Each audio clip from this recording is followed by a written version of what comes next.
Shepherds of Men is a secular movement started by three men of faith. We wholeheartedly believe that when we get the men right, we get the world right.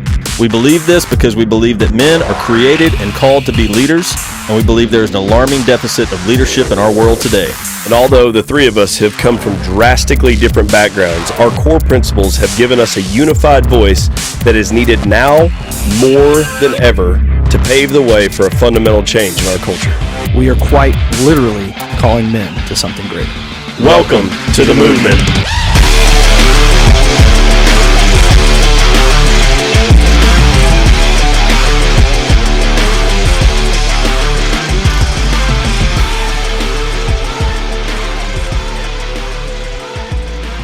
Welcome, everyone, to the Movement Podcast. Pumped to be with you this week. I'm here, as always, with my brother from another mother, JP. Good morning. What's up, dude? How are you? Man, I'll tell you what, I am blessed and highly favored. That is for sure. Got a good workout this morning. Feel great. Been up since 5, ready to rock and roll. Man, you know, you beat me. I was up at 5:45, and it wasn't because I was working out, although it should have been. That's my intentions. It was because I was literally just hacking up God knows what. Technically, you beat me. You're an hour ahead of me. So you were 15 minutes before me. It was 4:45 my time when you got up. Good point. I went. All right. I'll take it. I feel better about it. I've eaten more cough drops today than I have breakfast. Let's just put it that way. So, anyways, man, we're pumped to be here. This is going to be an exciting episode. We've got a new friend on here with us, and you guys kind of know how we do. We get to learn about our guests the same time you do.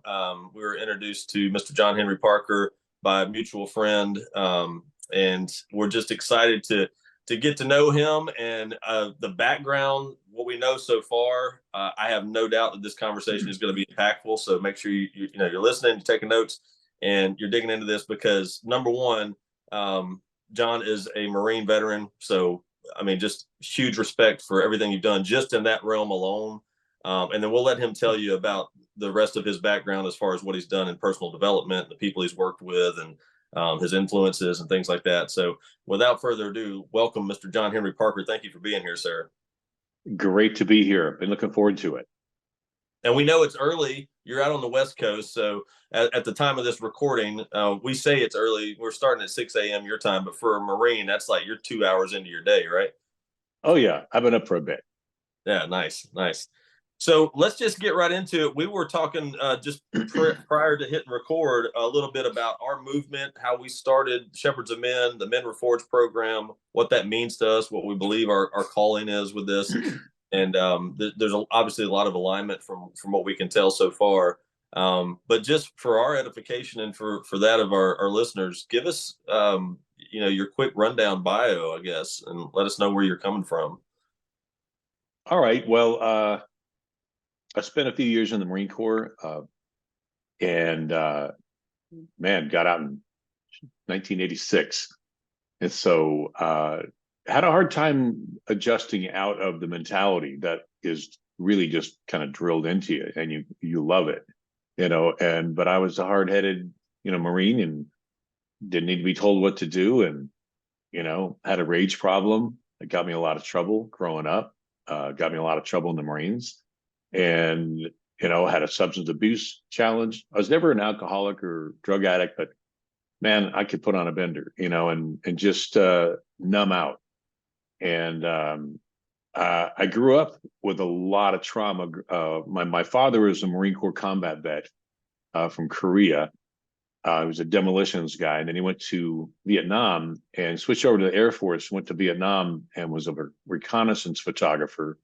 And got shot down with his pilot and had to evade capture and living in the swamps and the rivers and stuff. And he just was all messed up inside, and he drank a lot and he was extremely violent, like felony, like level abuse.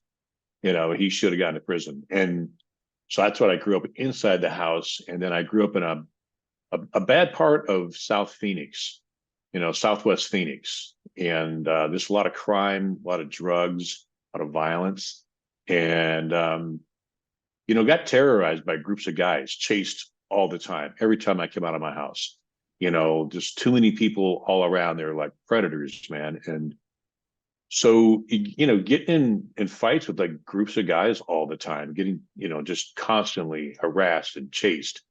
And so, I went in the military to kind of deal with all that. I'm just gonna tell you, I didn't want to. I wasn't going to take anybody's shit anymore. So I needed to figure out how to take care of myself and like who I was. And all my friends had felonies, so they couldn't get out of the neighborhood. So I was the only one out of the guys that I ran with that could actually get out. And so a long story short is, I had a great time in the Marines. It was an incredible experience, and you know, it's all. I wrote a book recently all about this whole journey, and so I found out that I was a nonconformist like the instant I got into Marine Corps boot camp. Like I didn't like to be told what to do, and and so that was like a real. Like I already knew that, but until you're locked in on a base where you can't leave and you got to deal with everything, it's just like you're like, holy shit! Like, why did I do this? And so I talk a lot about the Marine Corps in my book. It's also an audio book, in case people prefer that. But I What's the learned a name of lot. the book, John? The name of the book is "Be the Dawn in the Darkness: The Relentless Pursuit of Becoming Who We Are Meant to Be." And it's a book about men's work. It's a book about men's work, but it's also a book for the women who love us and want to understand us. And it's a narrative memoir. It's a transformational body of work, but it's disguised as a narrative memoir. And so I'm sharing what I learned through visceral experiences, right? Storytelling.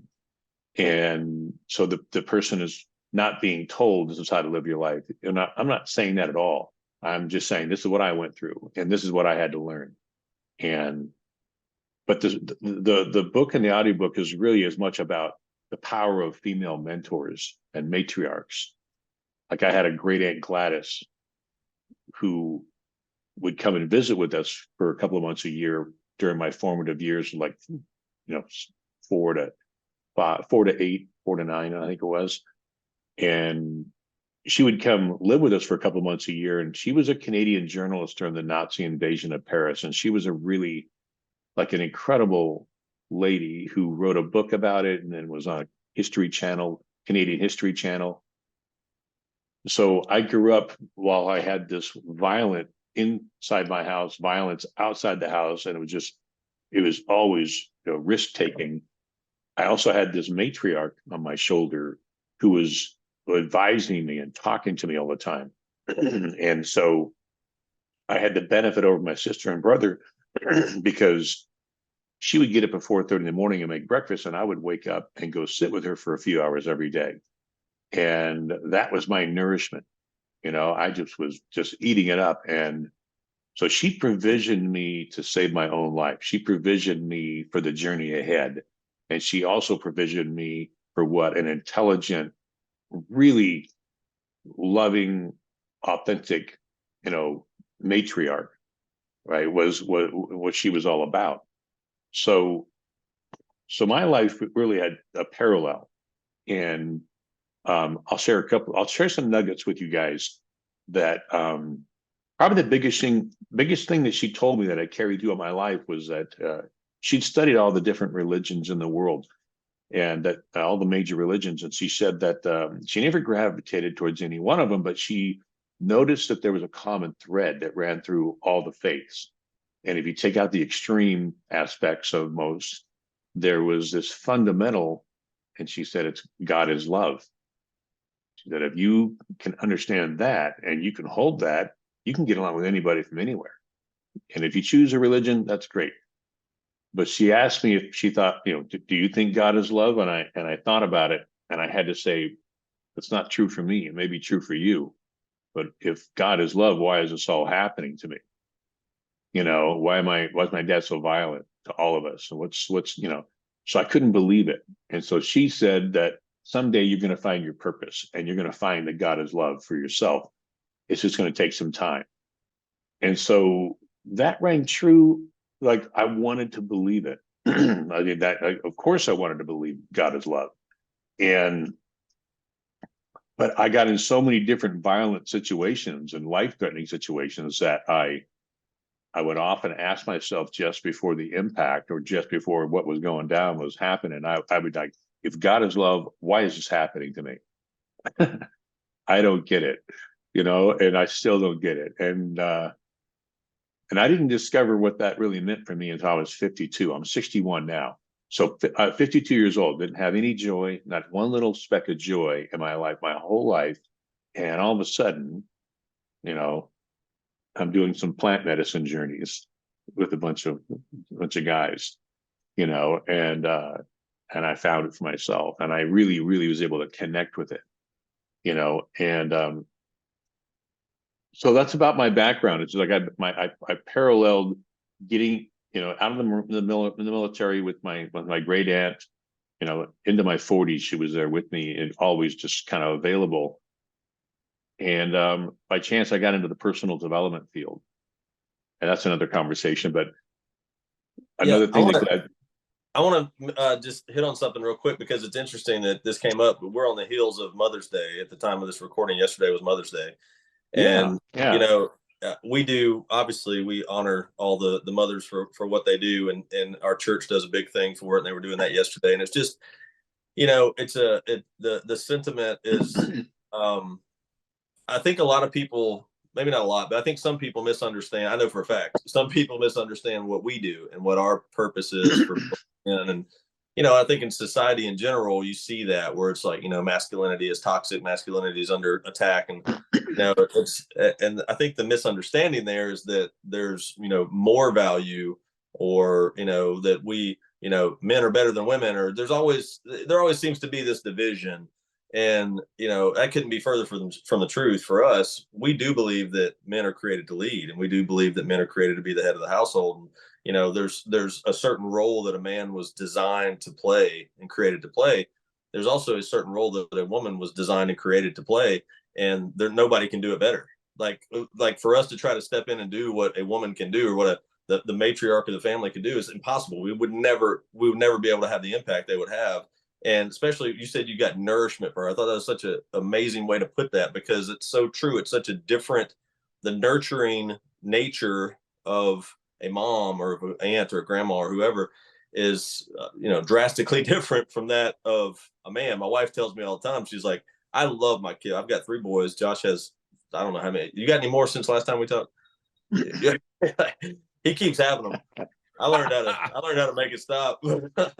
I've got 3 boys, and I love them. Like, I'm crazy about my kids. But the way that I interact with my kids is different than the way that my wife interacts with my kids. And that doesn't mean that I don't hug on my kids and kiss on my kids. I'm probably more affectionate than most dudes. But there's also a time where my tone is different, and the way that I handle situations are different. And my wife tells me sometimes, she's like, you just say things differently than I say it. And sometimes it needs to be said the way you say it from dad. And sometimes it needs to be said the way I say it from mom. And she's 100% right. So I wanted to hit on that as you were talking about it, because obviously you said it was your aunt, right? Yeah. She obviously played an incredibly valuable role in your life. And it's so important to understand that there is a hugely valuable role that needs to be played by both. I have never been a woman, so I don't really coach them or try to teach people how to be good ones. We work on men, but I appreciate you so much for adding that in there. Yeah, it's it's a tribute to Gladys. We need more Gladys in the world. That'd be my point of view. Yeah. Somebody who's been through a lot. And, she was a Canadian war correspondent during the Nazi invasion of Paris, when women didn't travel alone and women weren't war correspondents. And, she wasn't able to go where some of the men were able to go, but she wrote a lot of stories, and she was really there to keep Canada informed about why they were in the war. And she worked with the French resistance. She got information to and from them. She's just an amazing person. She wrote a book about it, and she was in a documentary. And then basically, she was awarded a Medal of Honor by the French government after the war. So you have this really incredible person. And then she worked for the French embassy in Ottawa for 30 years, so I I think that what I'm learning in the world is, there are different types of relationships between men and women, where I know, because my wife is a very, very successful business person, and does amazing things, and we have a lot of equilibrium in our relationship, where our roles are really like mutual adoration. That tends to work for us, and it's so. But I understand what you're saying is that there are things that we really excel at as men, and that's why I pretty much stick to men's work as well. I say that it's honest, because we can unpack things together as men that we would never, never, ever let out of the bag if any women were present. And things that are just difficult, about shame and about regret and about things that happen to us that we need to process. And if you get a sacred space with a bunch of men, there's no better place to do it. And that's what's proven for me to get me through a lot of my reconciliation with my history, being able to get it out. Yeah. So you were talking about your history and dealing with trauma in your life. Could you share as much or as little as you want to about some of those traumatic things? I know you already mentioned your father and some of the situation there, but I understand that you had some pretty serious loss too throughout your life. Yeah, I lost both my only brother and my only son to motorcycle accidents. And so it's just walks up and knocks you down. There's an Otis Taylor song I really like. He said, death ain't going to touch you in your heart. It's just going to come on up. It's just going to walk on up and knock you down. And that's what happened for me, is that it came out of the blue. And my son, he did 2 tours in Afghanistan with the 10th Mountain Division, and he was just total badass. And came home, and he needed adrenaline to get his energy out. Okay, so he can go home and sleep. And this one night, it's just doing 120 miles an hour down an unlit road outside of Syracuse. And that's what happened. He lost control of it. And so, for me, like, I look at who I am now, and I have really mixed feelings about, like, I'm thrilled that I've been able to open up myself. I've cracked open so much that I grew and I transcended, and I became the wounded healer for 10 years, where I was just lost in purgatory, and I was adopting, at-risk vets who were in trouble and suicidal. And I just started hanging out with them. I just started, it's being there and showing up. And for me, that helped me move my pain, because I didn't know what else to do with it, because it was eating me alive. I was virtually suicidal at one point. I was just, didn't have any meaning, and just everything just kind of like evaporated. So it's like, at some level, he's the thing that helped me helped everybody know that I ever existed, right? So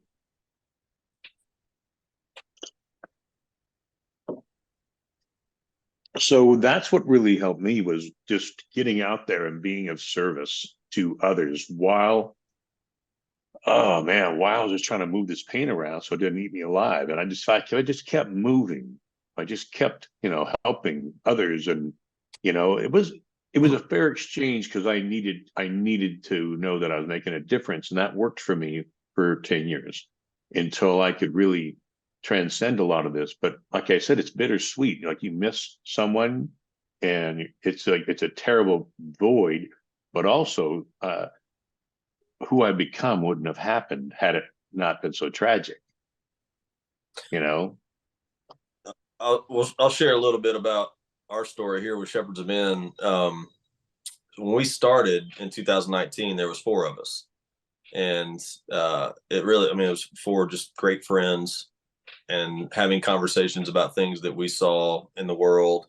And then it turned into, maybe we should have these conversations on a microphone and start a podcast, because why not, And one of our good friends really kind of took on the face of the production side of it at one point, and then kind of moved on to some other things. We're all still very great. There's no issues there. And then it was just three of us. And then in September of 2021, our friend and brother Chris Wilson passed away, 37 years old. And it was one of those, kind of like what you were saying. It wasn't like a long process where we had time to come to terms with it. It kind of snuck up on us and kicked us right in the face, there was the word evaporation that you used is probably the most accurate word that I have heard of the feeling that you have. It's like, it's hard to explain, right? Yeah. And it's welling up right now, but it's hard to explain that feeling when some like kind of loss like that happens, especially, in a quick, in an unexpected manner. But for us as believers, JP and I, we have a lot of peace in eternity with Wilson, as we called him. But we also have felt the role that played in what we're doing with Shepherds of Men and then the Men Reforged program. It really took on new meaning and new motivation. We were kind of dabbling at moving from just recording a podcast to actually moving into men's coaching and doing live events and all these kinds of things and stuff we had talked about. We had even started planning and some things like that. But with Wilson's passing, it was like we got to go. Like, there's never been a more important time, because he was a father, he was a husband, and there's other people out there that, like, we got to help this next generation. So I agree with what you're saying. In a weird way, it was like the positive side of it was, and still is, that he is very much with us and very much a driving force in what we're doing, because he was really the heart behind everything we do. I mean, like we already determined, JP's the looks. Apparently I have the brains, according to JP, but Wilson was the heart. I mean, he really was. He was all heart. We used to joke about him being like a Labrador or a Labrador. You just throw a tennis ball and he'd chase after it, and he's just smiling and wagging his tail all the time, and he loved people on such a deep level. And so it's something that JP and I think have been able to take on some of his character traits of how much he loved people. And we get to remind ourselves of that and hopefully, duplicate that in some form or fashion with what we're doing. But it's just, it is interesting how those things change your perspective and end up being an asset for you, as crazy as that sounds. It's a catalyst, man. I could give you two things that wouldn't have been born into existence had he not passed away, that are directly related to his legacy. He and I were conceptualizing an audiobook for transitioning combat vets, because they don't want to talk to anybody, period. They don't want to show they're weak. They don't want anything in their medical records that shows they went and got help. So the next promotion, they think, we think they're going to pick the guy that didn't get help, or the gal, and then you risk your security clearances if you have too much psychological, counseling. At least that's the perception of a warrior, like elite kind of mentality. You don't go seek help, you deal with it, and that is a real big challenge. And so after working with transitioning vets for 20 years, we gathered all this incredible data and insights into like just how to talk to vets, just how to help them and what specifically to say and how to help their families have conversations with them. And so after he died, we were conceptualizing an audiobook, and I finished it and I published it in 2017. He died in 2009. So it took me a bunch of years, but I carried on this project and I wrote it. And you can go to transitioningveteransbook.com. And there's a couple of explainer videos. Like, I didn't want to talk about my son, so I created one of those really cool hand drawing animated videos to talk about what's this whole thing about, and so veterans can listen to it in the privacy of their own mind and not have anybody know they're getting help. So that was really important to us, that we do something where families could learn how to better understand what their vets are going through, and then how veterans could just quietly start putting two and two together. Like, since before Homer wrote the Iliad, like 2,600 years ago, warriors had gone to war and families have waited for them to get home. There's no new story here. It's just a different era, but the same fundamentals. How do you unpack this stuff that you do and say, and how you are meant to be? And then you come home, you have to put it back on safe, and you're supposed to sit there and watch the grass grow. You know, they want you to be totally out of control, but then it's no longer okay. So all these things played into, like, a lot of vets killing themselves because they just they don't understand, like, where who are they, like, where their life is heading. And so this audio book was about, a big part of it was just being right up front about the barriers to care, why vets don't seek help, to where they nod their head saying, yep, that's it, yep, that's it. And then just talking about these absolutes, and then really laying it out to them that a big reason why vets get lost is because they lose identity, mission, meaning, and purpose. They give you that. They give you an identity. They galvanize an identity. They give you a mission every day, and it's challenging and it's awesome.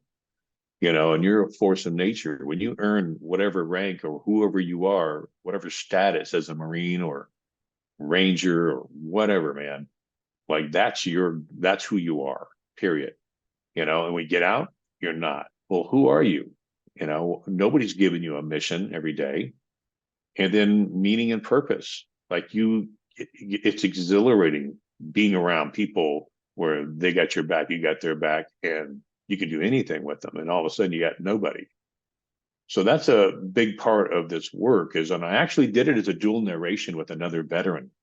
His name is Yonel Dorellis. He's an actor, but he's also been in 4 of the 5 branches as a combat rescue helicopter pilot. You know, so he's lost a lot of friends, too many. So he plays the voice of the critical mind that's always hijacking moments in the back of our mind. Anybody who's gotten trauma or depression or whatever they got, most everybody has a critical mind that's always hijacking and whispering on our ear or waking us up in the middle of the night. So Yonel plays the voice of the critical mind, the unreasonable mind, and I play the voice of the rational, reasonable mind that's talking to you right now. And so it's a banter back and forth for about an hour and 20 minutes. And he's a hardcore New Yorker, man. So he just sounds like he can kick the shit out of somebody, you know, and that's why I love him. You know, that's kind of the voice in my back of my mind, is a really tough, like, New York. I hung out with a lot of guys from Boston and New York and East Coast, you know, a lot of tough guys. And so I found Yonel and we recorded this thing. And it's really designed to help people self-regulate when they get triggered, and how to do that very quickly. So that's an example of something that was born into existence because my son Danny existed. Let's see.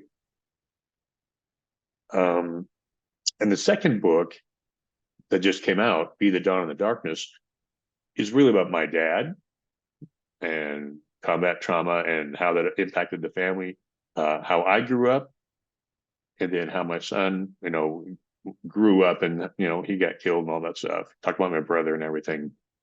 But something that I'm really proud of was when I was a little kid, Glad made me make a promise to her that I never broke. And that was that I would never hit my son, my kids. When I grew up, someday I'd be a father, but I'd never hit my kids in anger, and I'd never have them live in fear of me. And I made that agreement. I never broke it. And I made that with my son when he was 8 years old, and we never broke it. So that's a huge accomplishment when you have just generational trauma. The men are all violent in my family, you know. So these are things that I get to talk about now that are incredibly relevant to men. And I can't tell you how many people have read my book and they say, you know what? I made that agreement with my kids. They're old enough to understand it. And it's changing how they look and view at the power that they wield. Even when they're angry at someone else, you're scaring the shit out of your kids. You got to pay attention to that stuff. Yeah. So, yeah, I mean, I remember times as a kid, my dad's, he was strict, but never violent. And never really quick to anger, but I was in environments where I saw other grown men. I just remember like them getting angry or about something at somebody else, not at me. But I remember having that little sense of fear, like this seems scary. Like homeboy is big and he's angry. I don't know what's about to go down. So, JP, you've been quiet, man. Yeah, no, I've just been listening. A lot of this is really good. I know, John, just so you know, we're probably, I don't know, getting close to 150 episodes in on our podcast. So we've talked a lot about trauma. I've got past trauma, nowhere near as bad as what you've experienced in your past. Just stuff personally for me, some abuse, very similar to like what you're talking about growing up as a child and stuff like that. And we talk about, having a dark side and not necessarily hiding from it, but learning how to control the dark side that is actually developed through those times of trauma, right? And I know we've got a mentor, and I know that you believe in mentors big time, but we have a mentor that's told us that trauma that's not transformed is transmitted. So if you don't transform the trauma, you're going to transmit it to your kids or other people that are around you that care about you, different things of that nature. But we also talk a lot about, association, right? And mentorship can be kind of plugged into the association portion of it, right? Like who are you listening to, who's pouring into you and different things of that nature. And I've always been really intrigued with, because I've witnessed firsthand households where two kids can grow up in the exact same environment and one turn out to be something that aspires to be great or whatever it may be, and disciplined and all these different things, and can look at bad situations like an alcoholic father and different things like that, and bad environments, and say, I'm not going to live like that. I'm going to live a life of greatness. I'm going to live a life of servitude. I'm going to do something and give back. And the other child in the same household decides to go down the same path and become a victim and create that kind of mentality of entitlement and the poor pitiful me, and then it turns into violence and drinking and all these different things that happens. You had every reason and every excuse to become the latter of the two of those based off the environment that you grew up in. Do you think it was a non-conformity kind of personality that caused you to go, I'm not going to be like that. That shit's not for me. That's not the person that I am? Or can you talk a little bit about where that diverged? Maybe it was your aunt or whatever it may be, but can you talk about where the divergence was there that really kind of repelled you from that kind of environment? well, I knew I was inherently good, glad. It's amazing the power that one healthy adult of good character can have for life. And she told me when I was a little kid that I was going to do extraordinary things with my life. And I believed her because she said it.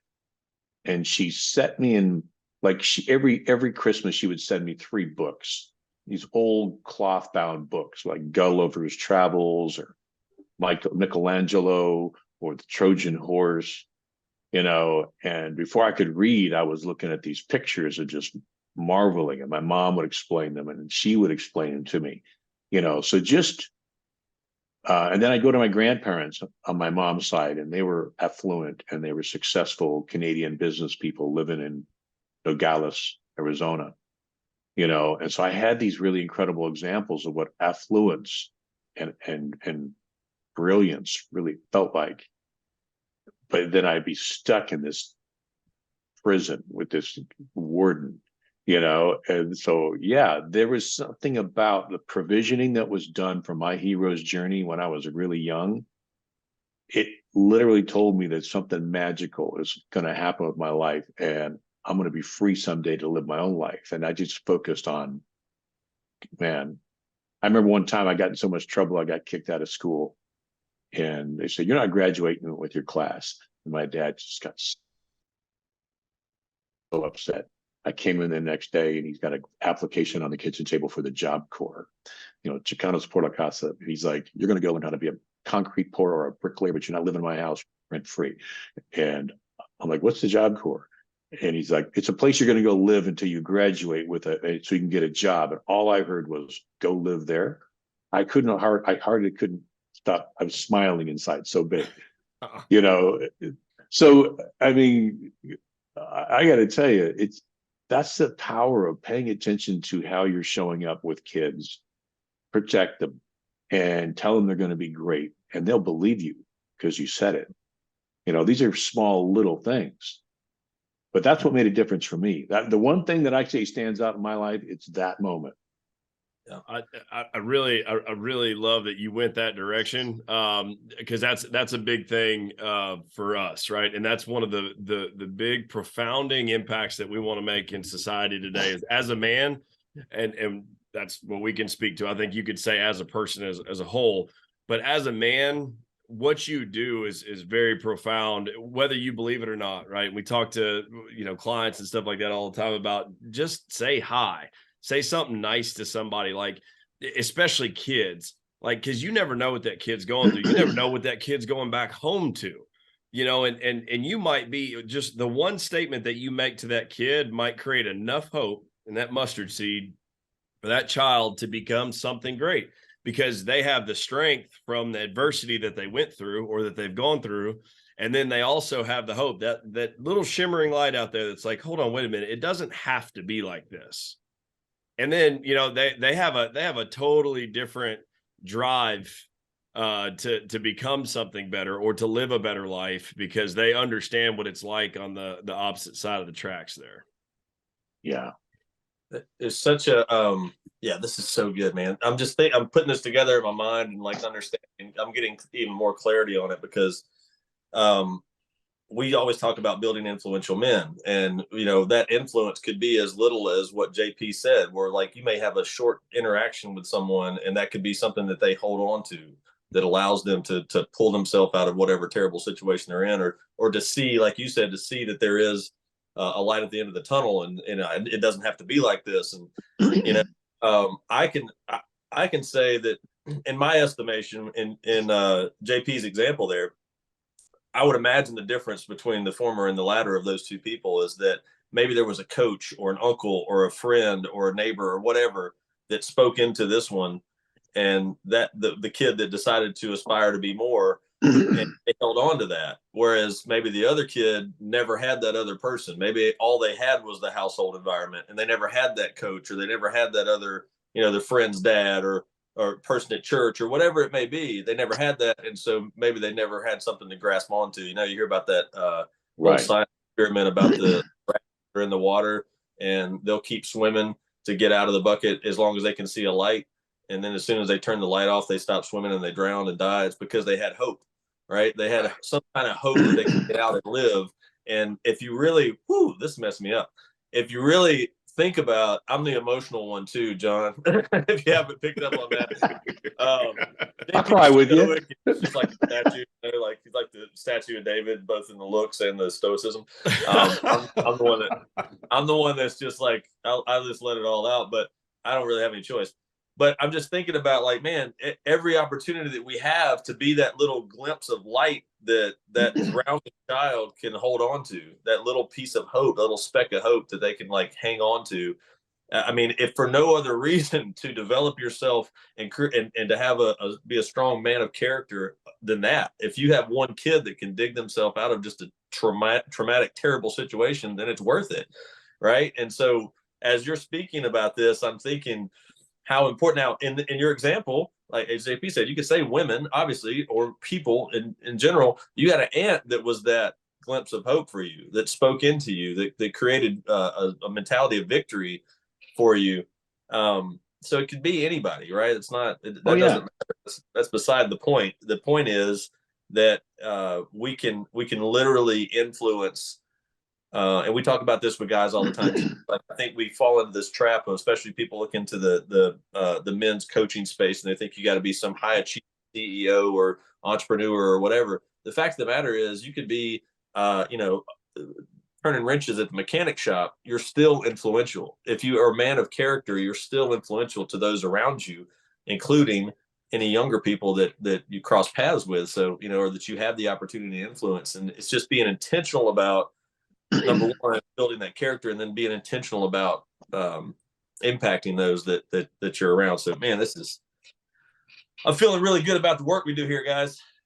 Oh yeah, for sure, man, for sure. I'll tell you what I also learned about working with vets that could be helpful as men in general is we stopped calling ourselves mentors, because I've written a lot of mentoring programs, peer-to-peer programs, and men in general, but most veterans, they don't like to be called mentors because we're still working on our own messed upness. And man, don't look at me like I'm a mentor, because I'm not. And so we adopted, a peer advisor program. We're a peer advisor. I can be a peer advisor, but I don't want to be a mentor. Yeah. And that really is a small little distinction. And something you said earlier, Cam,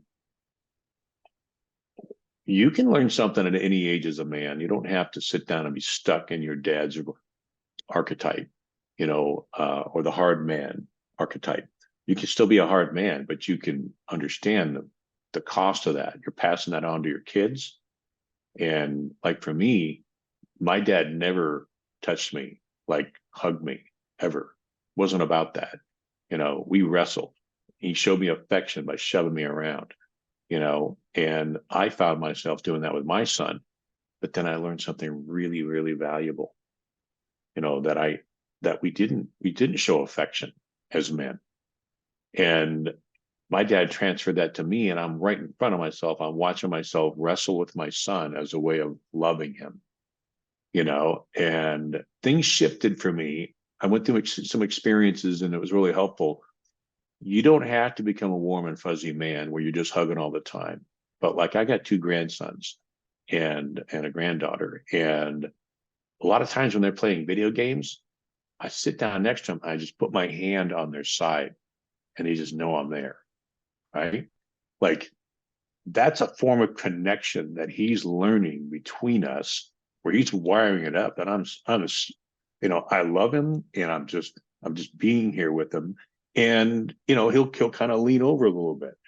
The other son, he was really quiet. Other grandson, he was really quiet, and he was just super serious. He'd just stare at you. I just rub my thumb on his temple and just say, "Good boy, you're a good boy." And he would just like one time he relaxed so much he peed on me, right? He looked so tense. And then the instant I started just rubbing his temple, told him he was a good boy, he just his whole facial expression just changed. So you don't have to become a big softy, but just the power of just some gentle, putting your hands on your kids and just being with them, all it's really required at some level to change their perception about how they want to be with their kids. I think we could all talk about how often we hear about the trauma that is caused within people in general, where they didn't feel love from their dad, or they weren't sure if their dad loved them, or there was never clarity there, because maybe there was no affection, or there was no words, or whatever it may have been. And I know for me, I knew my dad loved me, but he's not a huggy guy. Like, I still have to force him to give me a hug, because it's just not his nature. Now, he didn't start saying "I love you," off the phone with each other until I was an adult. Now, when I was a kid, he would tell me or whatever. But my point is, I as I became a father, one thing I was certain of is my kids will never wonder if daddy loves them. Like, they are going to know that daddy loves them. And that means some type of physical connection, at least in my summation. I believe there's something there. You have to hug on your kids or put your arm around them or whatever. And just let them know that, because there's as you said, there's something releases from you that you like, there's no stress. There's no, I don't know. And I'll speak from a Christian perspective. When you really are connected with your creator, when you understand God's love for you, and that there's some kind of peace that comes with that, and strength that comes with that is, you can't understand, and you also can't replace. There's nothing like it. And I believe that that's just an example of how it is between a father and a son here on earth, is, for when I'm performing at my best is when I'm feeling that love and connection from my father, because I mean, let's call it what it is. We're boys. We all want to impress our dad. We want to, like, hey, look at this. We want to show off. We want him to just think the world of us and everything that we're doing. We want his respect. We want all those things, and we'll do crazy stuff to try to get it. And if we don't, as kids, we see it. Like, people do some really crazy stuff to try to fill in that gap. Yeah. I think there's a lot more to what you're saying there than maybe sometimes we allow ourselves to believe. So I think just being, vocally self-critical of my, I personally default to the tough guy kind of, like, with my kids. I'd rather rough them up a little bit and stuff like that, like in a loving fashion. It's not like an abusive fashion or anything like that. But, and I think a lot of that has come from, my past trauma that has hardened my heart a little bit, to the point where it's like, you don't let anybody hurt you.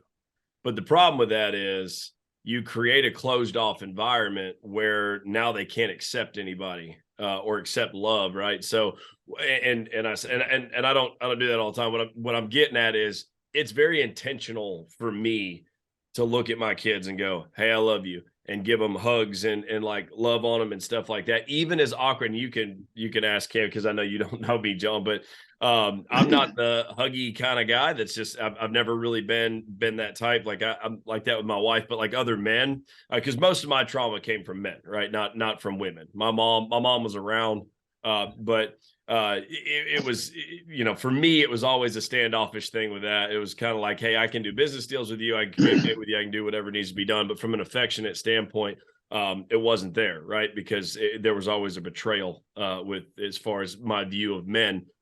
So with my kids, one of the things is, like, we talk about transforming the trauma as opposed to transferring it, is I intentionally, and it's not natural for me, but I intentionally have to go, hey, listen, I love you, buddy. Hey, I just want you to know you're amazing. Daddy loves you no matter what, and then, to your point, watching a movie or something like that, instead of being in my own spot where I want to be at, I intentionally will put my arm around, my son, and then kind of pull him in and rub his hair, or do whatever I need to do. And what's been crazy about that for me is that has been therapeutic for me to help recover. My kids have helped me dramatically on transforming a lot of the trauma, because I've been intentional about showing love and affection in a safe environment where I know these kids can't hurt me, kind of thing. And it's kind of a crazy thing to think about, as time has progressed, throughout my fatherhood, and learning how to be, a dad and stuff like that. And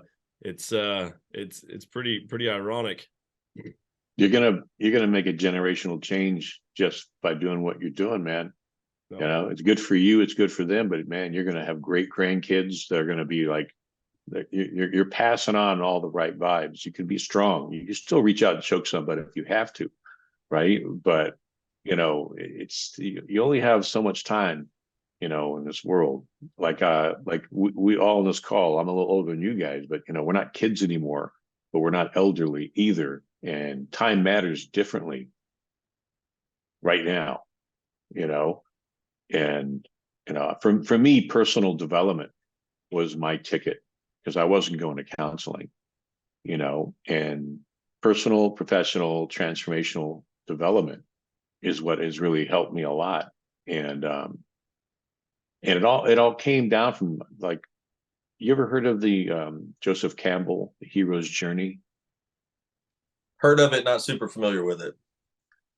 I'll share this with your audience. There's a really great documentary called Finding Joe. It's about finding Joseph Campbell. And it's a documentary about Joseph Campbell's life. He wrote a book called A Hero with a Thousand Faces. He was a writer and a student of different cultures and different tribes, Native American, First Nation civilizations and cultures around the world, from ancient history to present. And he studied them, and he found that their oral history, their folklore, all shared some really common themes. And he basically wrote about this common theme that all stories from oral history follow this arc. And he was an advisor to Star Wars, creating the storyline. He would go to the ranch there while they were producing it and writing it. And it all talks about it's called the monomyth, as he called it. And it's like Luke Skywalker comes home and finds his family dead. But Obi-Wan Kenobi shows up and picks him up. Look at Braveheart. His uncle shows up, picks him up, right? Takes him away, tells him he has a special power. Luke denies it, and then proves to him that there's something really strange and interesting, that he does have a special power, and then introduces them to Yoda. They do a lot of training, and then he goes through all these challenges and these trials, only to realize that he's learning how to wield this. And along the way, he keeps meeting these magical helpers, Han Solo and Princess Leia and all these folks. And then the big slaying the dragon, which him is the Death Star, right? He and only he can use his special power. And then all of them come back, having conquered and vanquished the enemy, right? They come back, and the big celebration. Well, that's in the hero's journey. That's bringing home the magic elixir that you've discovered from your journey. And the magic elixir is who you become. That's really the magic. And so I say personal development is what saved my life, I think. Glad kind of provisioned me to save my own life. That's a good way to look at it. But personal development, I mean, that is just, I picked up a book called Think and Grow Rich by Napoleon Hill. I picked another one up called The Magic of Thinking Big by Schwartz. And I picked up a third one by Dr. Maxwell Maltz, who was a plastic surgeon, called Psychocybernetics. And I thought it was such a weird title. I had to look into it a little bit. And he was a plastic surgeon that would make people beautiful, but they couldn't see it because of their low self-image. And I thought, man, that was me. I've got this impeccable persona that's been curated. Marine Corps uniform. I mean, everything just looked and walked and talked squared away, but inside I was massively broken. Right? And it is a lack of internal cohesion, as we call it in our men's work. So you're projecting to the outside world really who you are deep down? If not, that's what we get to work on. Yeah. Like what's wrong with this picture? So I would say to anybody that's listening, also you've got your faith, and there's massive amounts of support and resources for sure. And there's also what you do with your time and with your waking hours and how you're putting effort towards becoming who you're meant to be. That's why the subtitle of my book is The Relentless Pursuit of Becoming Who We Are Meant to Be. That's what it is. And you got to get with it, and you can't quit, and you got to keep moving. When it hurts the most, you got to keep moving, And so it's about addition to your faith. It's like, what are you taking action on? And I'll share you an interesting story about that if you like. But yeah, I would. I'd like to just double down on what you're saying. Personal development obviously played a huge role in my life and for JP. And that working on ourselves and then understanding how our association affects us and all these different things. But I can't. It's hard to put into words what daily disciplines do for someone, and how my mind has been transformed through what I've been able to read. I mean, you're rattling off these books. I'm like, yep, huge impact on my life, and there's a reason that we named our coaching program Men Reforged. It's because we truly believe that we've had guys come through our high carbon experiences that are 19, 20 years old, and we've had some come through that are 60 something years old, and it doesn't really matter. It doesn't really matter what stage of life you're in. Doesn't really matter, your age, anything.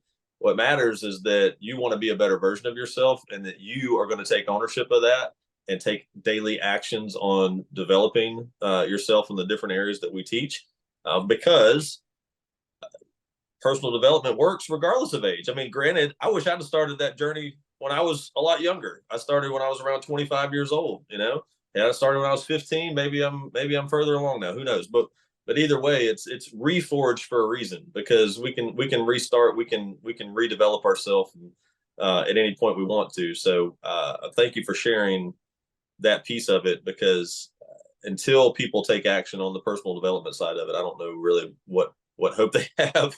Honestly, I mean, I didn't, But if you get a chance, I would say do an internet search for "The Strangest Secret" by Earl Nightingale. Great one. It's great. Okay, he wrote and recorded that in 1956, and it sold more copies of anything else in personal development history. And it's a talk about why a little boy, a little girl grows up to become who they became or become. And along this line, he tells a great story about a pastor who's going down a country road one day, thinking about what he's going to, talk about at his sermon on Sunday. And there's this beautiful farm with a farmer coming along the fence line, and he hails him over, this gorgeous farm. And he said something to the effect of, "What a beautiful farm God has blessed you with." And the guy thought about it for a second, and he said, "Yes, God has blessed me with a beautiful farm, but you should have seen this place when he had it all to himself." Yeah. And I thought, I thought that's really it, man. We each get our own parcel of land, and it's what we do with it, and so, a lot of my work really is pointing at great teachers and great things that I've learned, and not sucking up the credit like it's mine. That's huge. You got to give credit, man. There's so many really great teachers out there, and all they require is a little respect, and they really appreciate it when we give tribute to their wisdom. And then we each have our own synthesis of life. That's what I write about. That's my unique insight. But I love sprinkling in these little nuggets and pointing people in a direction. I get more comments from people saying, "You know what? I listened to some Jim Rohn. That's amazing. Like, I'd never heard of him." So I think what I'm doing is introducing people to a whole library of resources in my work. And I got another book coming up that I'm writing along the same lines, about going through transformational work with real groups and real people, and not talking about conversational stuff, confidential stuff, but being able to share how it opens you up. I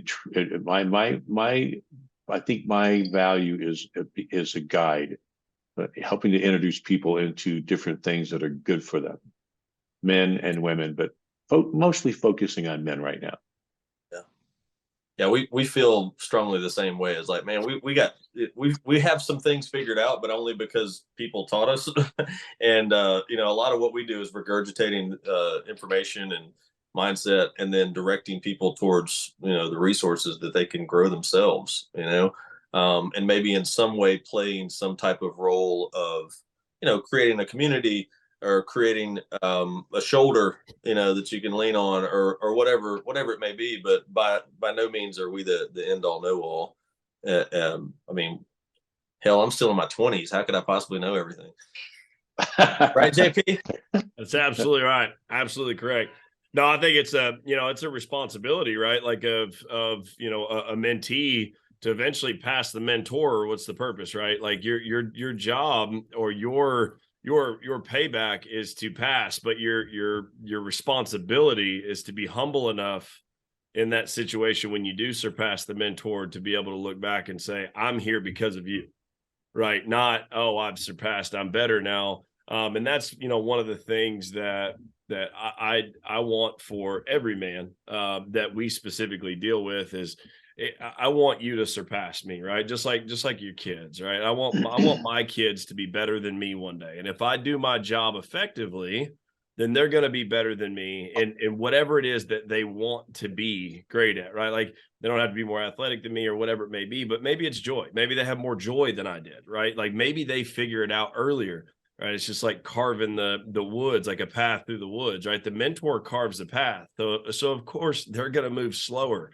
right? So it's going to take them 20 years to make this much progress. But because you're able to walk behind them, now you can make the same distance in 2 years, right? And of course you're going to catch up to them quicker because they've already carved the path for you. right? Now it's your job to start chopping trees.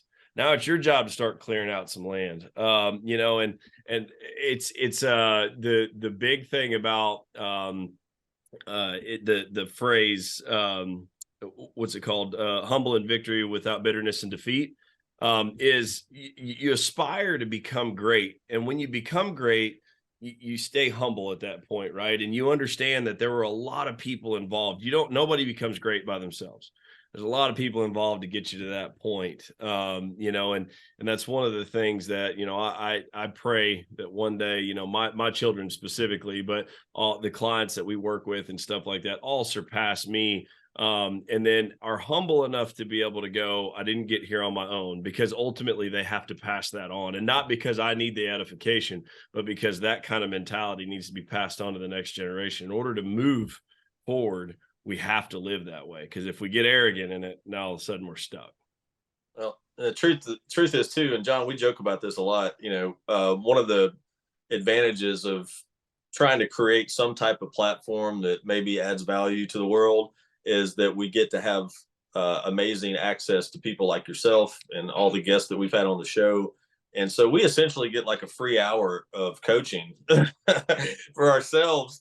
And then we can, absorb it all, so it's like, maybe somebody else listens to the podcast. That's awesome if they do. But if they don't, we still got to hear it, so it's a win-win, to say the least, Well, JP, you mentioned something that caught my ear is, sometimes mentoring is about just being quiet, let somebody stew, letting somebody be where they are, and I had a guy one time that really pissed me off, because I was a hard-headed Marine and I was out of the military. I was no longer in the military, but I just had a mindset, and he said, I'm not going to have this conversation with you. You're about 10 years away from us even being able to talk about this topic. And I'm like, wait a second, I'm smart. What are you saying to me, man? Like, let's do it right now. And he's like, nope, I'm not doing it. And sure as Yep. I'm sitting here. I'm like right about 9 or 10 years later, I'm like, man, I see it. Thank you. Right. Thanks for pointing that out. Although it was really upsetting, but there's a guy named Eric Hoffer, who was a longshoreman back in like the 40s of last century, and he was a writer, he was a philosopher, but he's this big burly guy, right? And he wrote something that I inscribed that I really share with a lot of people, a lot of vets. He said, in times of change, learners inherit the earth, while the learned find themselves beautifully equipped to deal with the world that no longer exists. Mm-hmm. And that was me, man. Like, the military world no longer existed, and I showed up as learned instead of curious. Wow. And boy, that will get your attention if you helping people show up and realize that they're beautifully equipped to deal with the world that no longer exists, but they're walking around looking and walking and talking and being certain. That'll blow up on you, and the sooner we can share these things with people, like be a student, be curious, man. Don't lose your curiosity, That's huge. I hope people heard that. And I know we're running short on time here. I feel like we haven't been able to dive into half of what I wanted to ask you about, but that just means we get to do it again. So I definitely there are some other topics that we want to have a conversation with you on. But JP, just for the sake of time, is there anything else that you wanted to hit on before we wrap up for this particular episode? No, I think that's great. I think the last thing that you said there, I think it's intriguing that in today's society, we always feel like we have to have the answers for everything, right? And sometimes we forget to be the student, right? Sometimes we're so entrenched in having the answer in conversations that we forget to listen, and we forget to, have that curiosity open, because we're always looking to provide the answers. And I think that's important. It's crazy that you said that, because I was literally just thinking about that the other day on one of my drives. I tend to try to get quiet, think about things when I'm driving, but that was exactly what went through my mind. Is I struggle to listen. That's something for me that I'm always, I'll listen, but then like ideas start popping in my head. My brain runs a million miles an hour, and I'm sitting here thinking about all these conceptual things, how things come together. And I forget to be the student at that point in time. I start just being the, provocateur of the conversation. And I think that that's very important. So, but yeah, outside of that, biggest thing, John, I really appreciate it. You can tell that you've had several years. I think you put down 30 years of personal growth, but I would argue you've got 60 of it. Part of it was really hard. The other part was voluntary. But yeah, really, really appreciate your time. A lot of insight there, and looking forward to doing part 2. Absolutely. Happy to come back. Yeah, for sure. And as we wrap up, could you just share again? I think you had a couple books or a couple resources there, and then how people can find you, whether that be through social media or website or whatever. Yeah, my main website is harvestingwisdom.com. Harvestingwisdom.com. And on there, you can see the 2 audiobooks, which my first one, Transitioning Veterans, How We Get in Our Own Way and What to Do About It. And on the front page is the book and the audiobook links. So it's Be the Dawn in the Darkness, a relentless pursuit of becoming who we are meant to be. And for people who just want to dip their toe in and just kind of check it out, right there on the front page, you can listen. You can download the first 7 chapters in a PDF, and or you can listen to the first 4 chapters on me. And it's got links right there to go buy it too. That's on Amazon, Barnes and Noble, a bunch of other places. Nice. Awesome, man. Well, hey, we appreciate you so much. Thank you for just being on here. Thank you for taking the time. No doubt this is going to have a huge impact on our audience, and we certainly want to follow up on this and continue this conversation, because I want to get into some of this plant-based medicine stuff and get your story on that. Oh, really? Sure. Okay. Yeah. Well, that, I tell you what, that for me, man, it's so profound. We got to get back together. I'll talk all about it. We'll do it for sure. And now that everybody's, eager to hear that as well, it should be a good follow-up for us. So all right. Thank you so much. We'll talk soon. Everybody go check out harvestingwisdom.com. Check out John Henry Parker on social media, and go find his books. I'm looking forward to digging into those as well. And have an amazing week, guys. And you've been a part of the movement.